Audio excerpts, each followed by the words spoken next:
Criminal subtitle so you don't miss a word.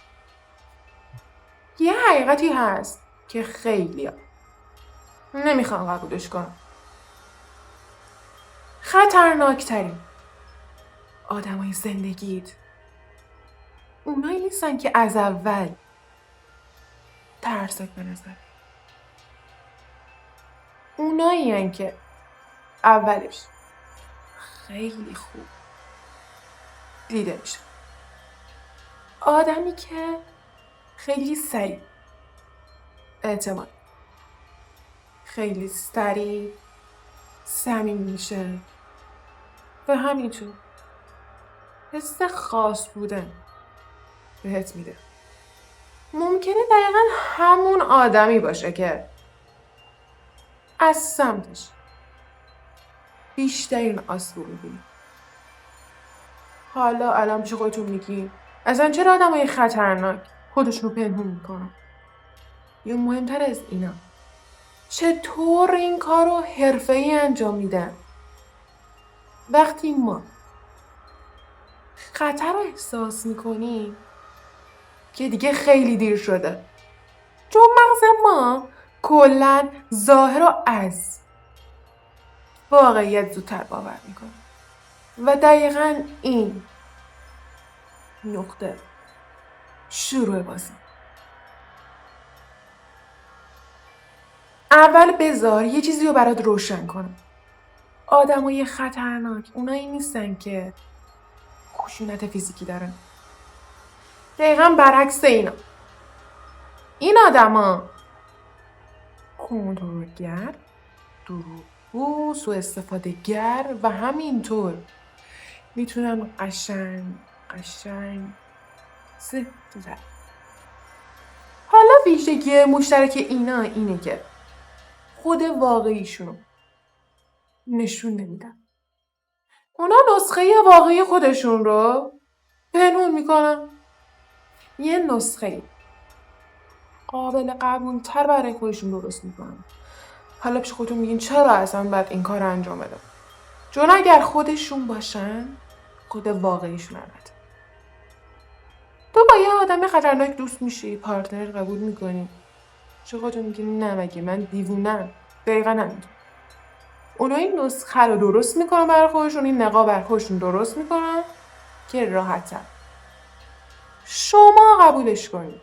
آره، شما قبولش کنید.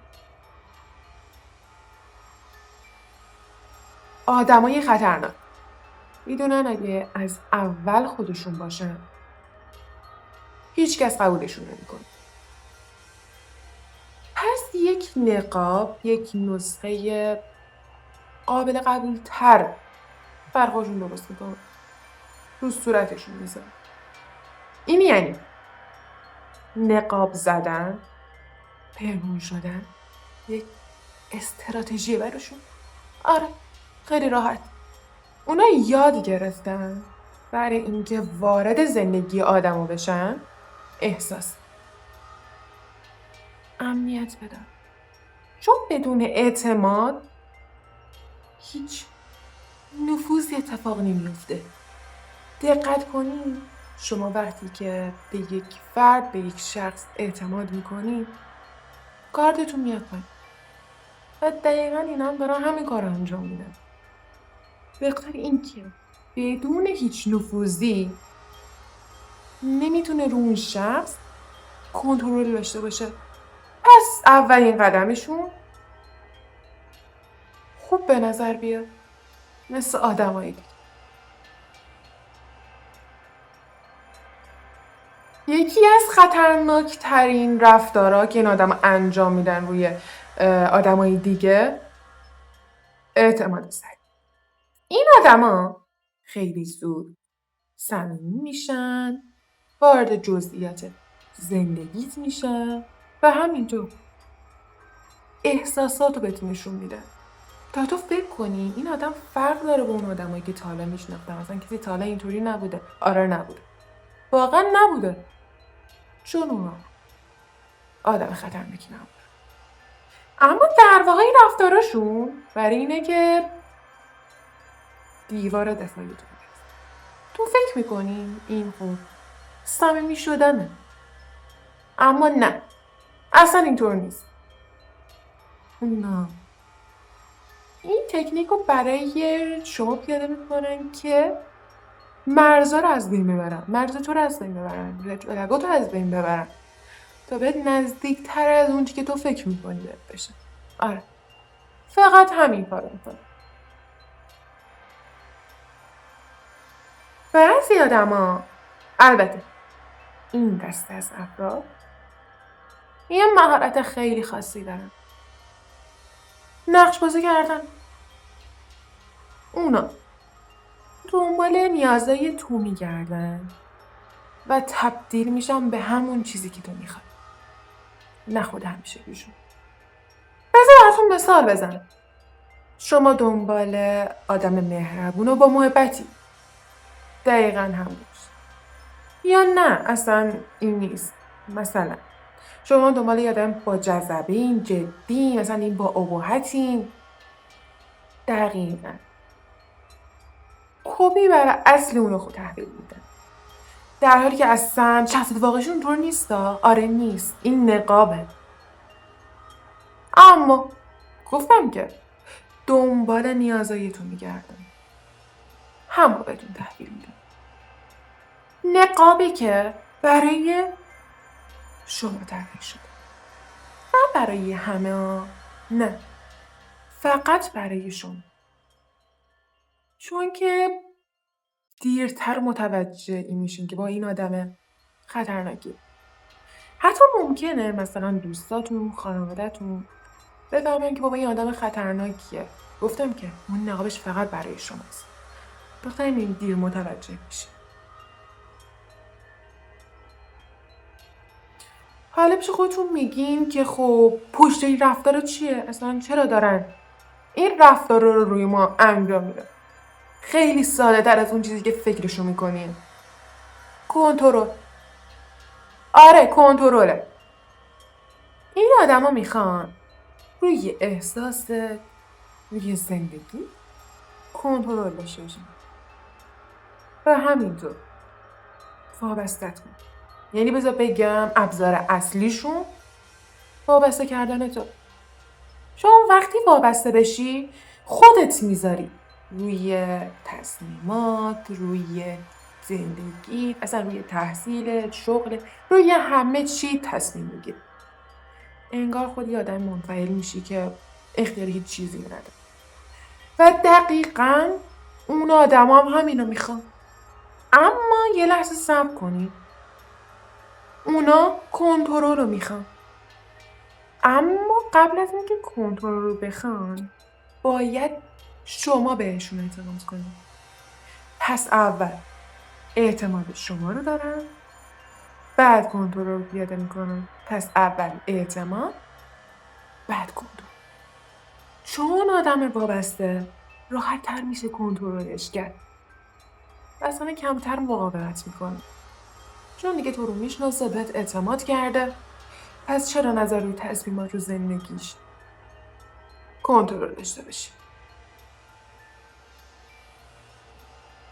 یه الگوی مشترک بین ایناست. اول خیلی خوبه، خیلی به توجه میکنه. اصلا بهتون گفتم که احساس خاص بودن بهتون میده. البته گفتم اون نقابی که تو دوست داری، مهربونی، تو صورتش میزنه. اما بعد یک تغییری میکنه که تو اصلا نمیشناسیش. بهت بی توجهی میکنه، کنترلت میکنه، ازت ایراد میگیره. حالا وقتی که تو اعتراض میکنی، حالا بهتون چی میگه جایی؟ مشکل از توه. اشتباه فهمیدی بابا، تو زیادی حساسی. براتون پیش نیومده حالا پارتنرتون اینا رو بگه. حالا من نمیگم هر کی اینو گفت آدم خطرناکی. حالا براتون آشنایی که به گوشتون خورده دیگه، خانواده‌تون، دوستاتون، اصلا پارتنرتون، نه به گوشمون زیادی آشنا، که اینجا خطرمون شروع میشه، نابودمون میکنه. برای چی؟ چون تو داری نسخه دروغش رو هنوز باور میکنی. اصلا نمیخوای قبول کنی که این تغییر خود واقعیشه بابا، خودشه. اینجاست که اصلا این گیج و منگی که ببینی بابا کدومش واقعیه کدومشون فیکه. اینجا وارد یک بازی خطرناک میشه. تو شروع میکنی به شک کردن به خودت، به جای اینکه تو بگی بابا این آدم مشکل داره، پیش خودت میگی بابا شاید من اشتباه میکنم، اصلا چیز دیگه من زیادی حساس شدم و این دقیقا چیزیه که اونو میخوام. این بازی اسمش دستکاری ذهنی، جایی که واقعیت نمیدونی بابا کدومش درسته، اصلا یه جور سردرگم میشی و اینجاست که خودت از میبری زیر سوال، خودتو گم میکنی. اصلا واقعا این منم که به حرف خودم شک کنم؟ نه، اون آدم کاری کرده که خودش شک کنه. حواست به این افراد اشخاص باشه، این آدمایی که خیلی کامل اصلا بی نقصن. دیدین که توی چند بخش پیش گفتم که اون چیزی که تو میخوای، آدم جدی مهربون، اصلا میبینی رفت سر راهت قرار میگیرن. نمیگن همه آدما نه، اما حواستون باشه این آدم که خیلی زیاد به توجه میکنن، اصلا احساس خاص بودن بهتون میکنن. یه لحظه، من نمیگم همه آدما، اما بیشتری اینطوری و همینطور رفتارشون بدون دعوا بدون بحث از این رو به اون باشه و تو رو مقصر میدونن، همه چی رو گردنتون میندازن. این باعث میشه که به خودت شک کنی، همونجوری که بگی نکنه من دارم اشتباه میکنم. و مهمتر از اینا که اصلا ما بهشون توجه نمیکنیم چیه؟ اون حس درونی میگه که بابا من وایب خوبی از این آدم نمیگیرم، با این که من اون چیزی که میخوام این آدمه، اما اون حس میگه که بابا این اصلا این آدم تو نیست، این آدم درستی نیست، اینجا یه چیزی اشتباه. که البته این حس بی‌دلیل نیست، این نتیجه تجربه ما ناخودآگاه ما با ارتباط گرفتن با شخص‌های مختلفه. حالا میتونه تو سرکارمون باشه، تو درسمون باشه، تو دانشگاهمون باشه، یا اصلا نه با خانوادهمون باشه. پس جدی گرفتن میتونه نجاتت بده از این نابودی که پیش رفته. چند تا نکته تله. قانون مهم: شما تو رابطه کند پیش برو، چون آدما سری که همدیگه رو نمیشناسن، اخلاقهاشون رفتارشون دستشون میاد. البته اینا مهمه، شما به جای اینکه زیاد به حرفاش گوش بدین، دقت کنین به رفتارشون دقت کنین. آدم خیلی حرف میزنن اما رفتارشون اون چیزیه که هستن نشون میده. لطفاً سریع اعتماد نکنین. مرزم داشته باشین، شما با مرزاتون خودتون رو معرفی میکنین و همینطور مثل در موردم جدی بگی، نگین که بابا این حالا یه اتفاقی افتاده، من از یه جایی حالا دلشوره دارم نگرانم. نه، این احساس رو جدی بگیرین، خیلی بهتون کمک میکنه زودتر اون آدم رو بشناسین. یادت باشه هیچ آدم سالمی برای یه رابطه عجله نداره، چون وقتی شما عجله داشته باشین نمیتونین همو بشناسین، اصلا هیچ شناختی از هم ندارین که رابطه سالم زمان میبره. اصلا اعتماد تدریجی ساخت، آروم آروم همو بشناسین، اصلا ببینین که بابا به هم میخورین چیه. با آخریش هیچ چیزی که واقعیه تو واقعیته عجله ای نیست، با صبر همش درست میشه. آدم با عجله خب به هیچ جا نمیرسه، آدم باید صبر کنه تا اون افراد رو بشناسه، اون اشخاص رو بشناسه. پس آدمای خطرناک همیشه تو دید ما نیستن، نشونه های واضحی هم نداره، گاهی بهترین نقش رو بازی میکنن. همیشه خودتون میگین که اگه میشه مگه آدم گیرین همچین آدم رو بیفته. آره، حداقل ما همه آدم ها گیرین یه نفرشون افتادیم. و پس اگه حواست باشه به خودت اهمیت بدی، اصلا تجربت بالاتر ببری، دیگه گیر این آدمو نمیفتی، اصلا گولشون رو نمیخوری. بچه ها ویدیو ما تموم شد، مراقب خودتون باشین. لایک و ساب یادتون نره چون یوتیوب لایک ها رو میپرونه، پس حواستون باشه در طول ویدیو حتما حواستون به لایکاتون باشه. اگه پرید دوباره لایک رو بزنید چون من واقعا بهتون نیاز دارم، به خانواده خودم. و همینطور مراقب خودتون باشید تا ویدیو دیگه. مراقب خودتون باشید. خدا نگهدار.